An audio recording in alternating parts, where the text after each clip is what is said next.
أولمبيك مارسيليا ومستضيفه موناكو إصابة لاعب المنتخب المغربي أمين حارث. اللاعب المغربي الذي تم استدعائه من طرف مدرب أسود الأطلس وليد الركراكي تعرض لإصابة قوية في الدقيقة 58 بعد احتكاكه بأحد لاعبي موناكو، ليغادر بعدها حارث محمولا من قبل المسعفين، ولم ترد أي معلومات عن تفاصيل إصابته أو مدة غيابه قبل 6 أيام من انطلاق كأس العالم.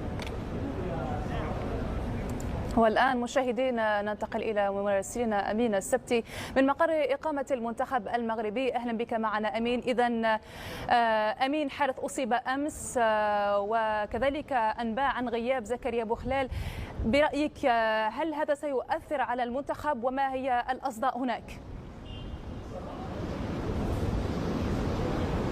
اهلا بك خلود وبك علي وبكل مشاهدي قنوات بين سبورتس. اولا بالنسبه لزكريا بوخلال فاموره جيده، ليست هناك مشاكل، عانى من بعض الالام في السابق لكنه سيكون جاهزا في الايام المقبله. بالنسبه لامين حارث والاصابه الخطيره نوعا ما التي فهمنا خطورتها من رده فعل اولا امين حارث نفسه وهو مستلقي على ارضيه الميدان، وايضا من زملائه الذين كانوا يطالبون الطاقم الطبي للقدوم بسرعة لإسعاف أمين حارث. هذا الصباح تواصلنا مع مصادرنا داخل المنتخب، لا زال الطاقم الطبي للمنتخب المغربي ينتظر الفحوصات العميقة لحارث مع ناديه قبل إصدار أي بيان، لكن المؤشرات الأولى تقول إن إصابة أمين حارث على مستوى الركبة ربما قد تبعده من خوض نهائيات كأس العالم فيفا قطر 2022.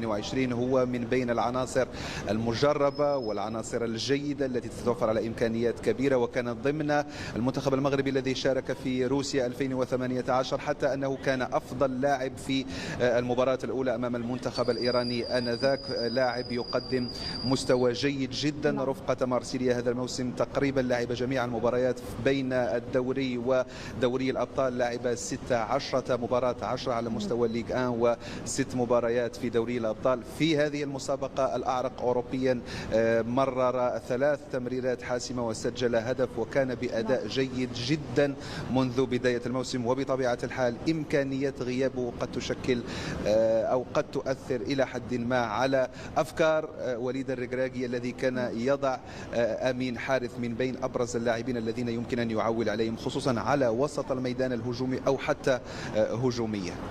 نعم أمين، أنت تواكب تجهيزات مقر الإقامة لاستقبال المنتخب المغربي، وصل عدد من اللاعبين، كيف هي التحضيرات إلى حد الساعة؟ بما أن شعارنا أول من يصل وآخر من يغادر، يوم أمس تقريبا كنت آخر المغادرين من أمام مقر المنتخب المغربي. شاهدت بأم عيني وصول عبد الرزاق حمد الله بالإضافة إلى 7 لاعبين جاءوا مع البعثة المغربية من الرباط، وفي ساعات متأخرة من يوم أمس وصل عدد من اللاعبين، شديرة، نايف أجرد وعبد الصمد الزلزولي وعدد من اللاعبين. ومن المنتظر اليوم أن يصل لاعبو الدوري الإسباني وأيضا الدوري الفرنسي، زياش وأيضا أشرف حكيمي سيصلان اليوم.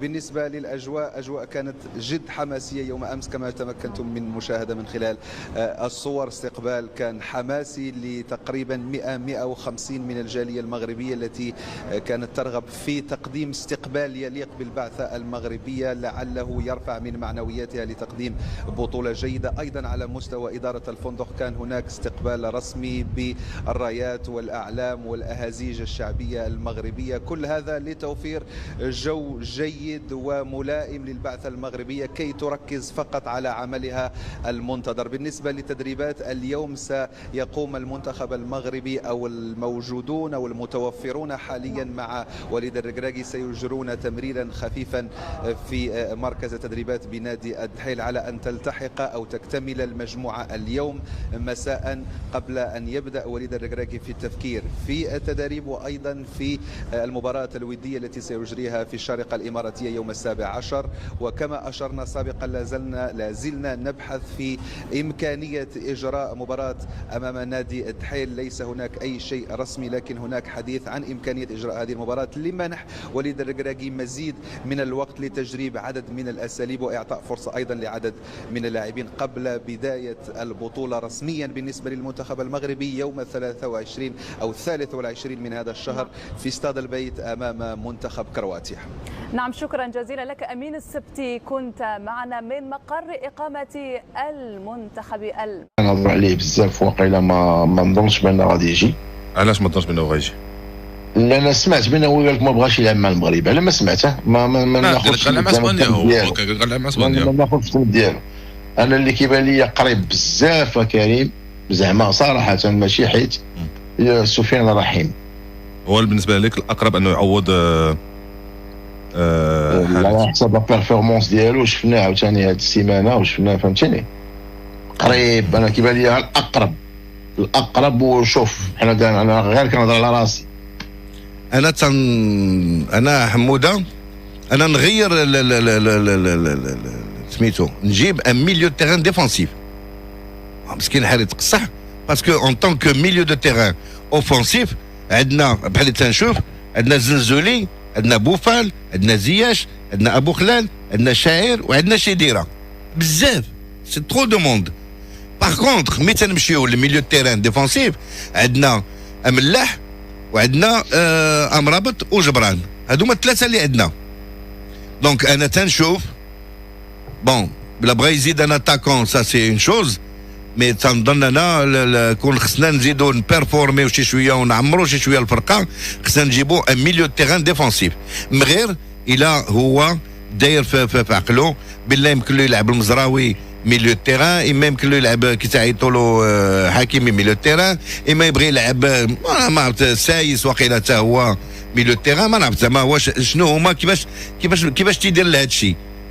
باسكو ملي تشوف عندنا هادو اللي عطيتك حموده، راه زولت منهم حمد الله، وزولت النصيري وشي واحد اخر اتاكون. اش دايره؟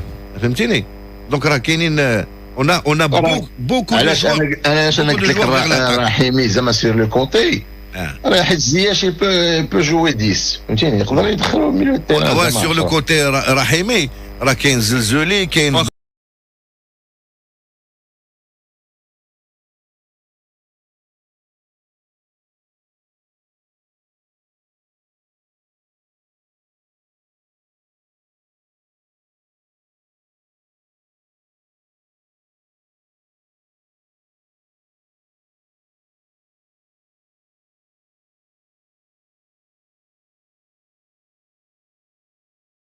ذكرت تقارير إعلامية مختصة في الرياضة أن مدرب المنتخب الوطني المغربي وليد يريد استبدال أمين حارث المصاب بلاعب إسي ميلان الإيطالي إبراهيم دياز المعر من ريال مدريد. وحسب موقع سبورت الإيطالي فإن وليد وضع قائم اللاعبين المرشحين لتعويض حارث، بينهم إبراهيم دياز لاعب وسط إسي ميلان. ولعب دياز مباراة واحدة فقط مع المنتخب الإسباني، ويتوفر على جواز سفر مغربي بفضل أصول والده المغربي.